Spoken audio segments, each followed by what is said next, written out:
Good morning বন্ধুরা, ছায়া daily ব্লগে সবাইকে স্বাগত জানান। আজকে তো রবিবার, সব কাজকর্ম সারা মানে কাজকর্ম হাঁপিয়ে গেছে। আর এই যে খেতে বসেছি, আগের দিনে আলুর তরকারি করেছিলাম, সাদা আলুর তরকারি। আলুর তরকারি দিয়ে মুড়ি খাবো, তার সাথে ডিম ভাজা। আর ছেলেমেয়েরা সব ডিমের পোচ পাউরুটি বাটার দিয়ে সব খেয়ে বেরিয়ে গেছে। মেয়েরা যে পড়া আছে সব খেয়ে বেরিয়ে গেছে, আর আমি খেতে বসেছি। আর তোমাদের দাদাভাই আজকে বাড়ি নেই, ঘুরতে গেছে, পিকনিকে গেছে আজকে। হ্যাঁ, চলো এই মুড়িটা খেয়ে নিই, এবার রান্না বান্না জোগাড় করেছি, রান্না বসাবো। চলো এখন রাখি, খেয়ে নিই। চলো বন্ধুরা, টিফিন তো খেয়ে নিলাম, নিয়ে যে রান্না বসাবো বলে। আর আজকে মাছ খাবে ছেলেমেয়েরা, বায়না যে মাছ খাবে, তাই কাতলা মাছ এনেছে তোমাদের দাদাভাই। আর যে মাছটা ধুয়ে আর জল ঝাড়াতে দিয়েছিলাম, নুন হলুদ মাখিয়ে নিচ্ছি। নুন দিয়ে দিলাম আর হলুদও দিয়ে দেবো। আজকে বেশি কিছু রান্না করব না, এই মাছটা কাতলা মাছটা করব, কাতলা মাছের কালিয়া করব। আর এখানে কাতলা মাছের তেল এনেছিল, তেলটা একটু রসুন আর পেঁয়াজ দিয়ে ভাজবো। চলো নুন হলুদটা মাখিয়ে নিই, এদিকে রান্নাটা বসিয়ে দিই, বেলাও হয়ে গেছে।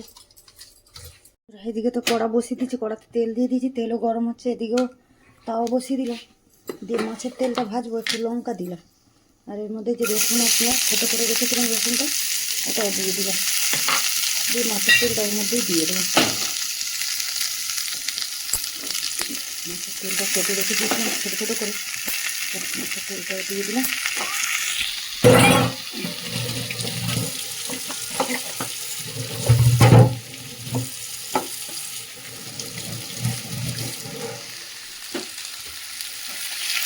এইদিকে হোক, তখন নুন হলুদ দেবো।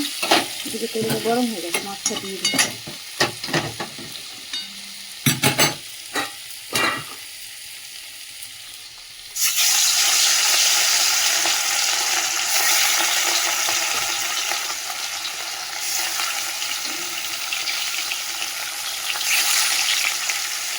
চলো বন্ধুরা, এই মাছগুলো তো লাল করে ভেজে নিয়েছি, তুলে নিই, আর বাকি মাছগুলো ভাজবো। আর এদিকে তো মাছের তেল ভাজা হচ্ছে, আর একটু ভাজা নুন হলুদ দিয়ে দিয়েছি, আর একটু ভাজা হোক মাছ। চলো বন্ধুরা, এই মাছ তো ভেজে তুলে নিলাম, আর ওই তেলের মধ্যে আমি যে ফোড়ন দিয়ে দেবো। আচ্ছা, মাছের কালিয়ার জন্য এখানে যে গরম মশলা নিয়েছি, লবঙ্গ, দালচিনি, এলাচ, তেজপাতা, একটু গোটা জিরে দিয়ে দিলাম। চলো ফোড়নটা তো ভেজে নিয়েছি, এর মধ্যে যে পেঁয়াজ কেটে রেখেছিলাম ওটাই দিয়ে দিলাম।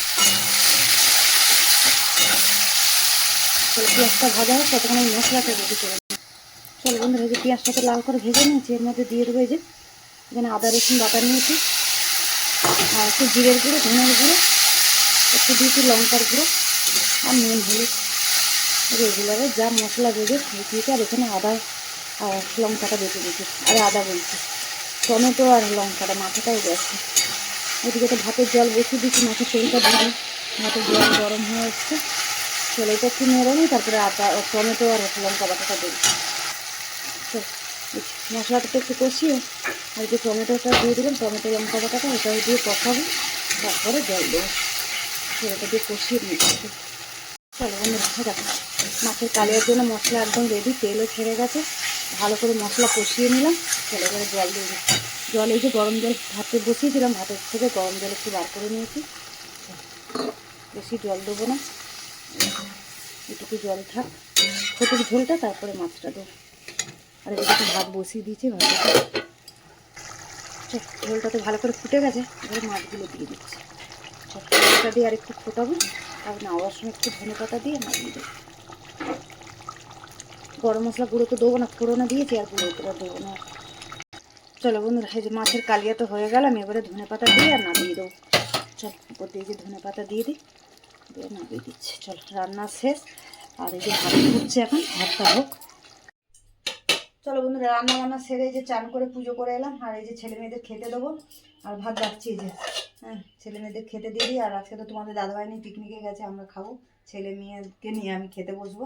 চলো, আর এই তো গরম গরম ভাত, এখানে মাছের তেল ভেজেছি, আর এখানে মাছের এই যে কাতলা মাছের কালিয়া করেছি, আর এখানে আগের দিনে চিংড়ি মাছ দিয়ে লাউ করেছিলাম, লাউ ঘন্ট, ওটাও আছে, এখানে চাটনিও আছে। চলো আজকে ব্লগটা এখানে শেষ করছি, দেখা হচ্ছে পরের ব্লগে। চলো টাটা।